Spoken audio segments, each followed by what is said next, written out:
За ийм мэдрэгчтэй халаадаг сандал байна. Тэгээд хүн яг энэ дээр ингээд суухлаар градус нь ингээд мэдрээд дээшээ ингээд халдаг.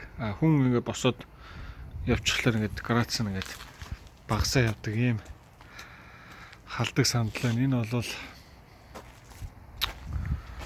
Солонгос улсад одоо автобус 15-10 минут хүлээхтэй гадаа өвлийн хөтөнд бол энэ ийм халуун сандал дээр 32 градус одоо халуун байна.